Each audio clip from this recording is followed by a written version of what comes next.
2 pekan jelang Natal dan Tahun Baru, pesanan kamar dan penginapan di kawasan objek wisata Pulau Sabang meningkat tajam. Untuk menghindari penuhnya penginapan, para wisatawan rela membooking sejak 1 bulan lalu.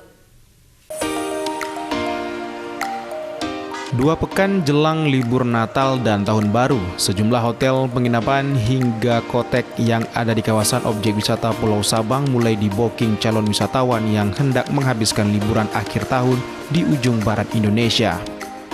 Selain berwisata bersama keluarga dan kerabat, pengunjung yang datang ke Sabang biasanya sekaligus untuk merayakan malam pergantian tahun. Meningkatnya pengunjung juga akan berdampak terhadap hunian penginapan jika dibandingkan pada hari-hari biasanya. Bahkan untuk tanggal 30 Desember hingga 1 Januari 2023 hampir habis dipesan. Tingginya animo masyarakat pasca pandemi untuk berlibur akhir tahun ke Kepulauan Weh ini membuat para pemilik dan pengelola hotel akan menaikkan harga yang bervariasi, mulai dari Rp500 hingga Rp800.000 per harinya.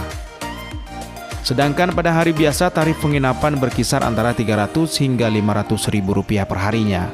Jelang tahun baru sih meningkat. Hampir semua penginapan yang ada di Sabang penuh. Biasanya bookingnya kapan nih Bang? Ada yang sebulan sebelum tahun baru, menjelang tahun baru. Ada juga yang 2 bulan sebelum tahun baru. Kalau harganya biasa naik nggak Bang Harganya kalau sudah mendekat tahun baru itu naik ya, tapi tidak banyak.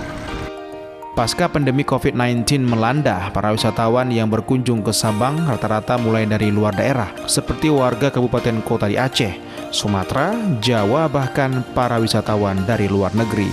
Dari kota Sabang, Syukri Saripudin, iNews melaporkan.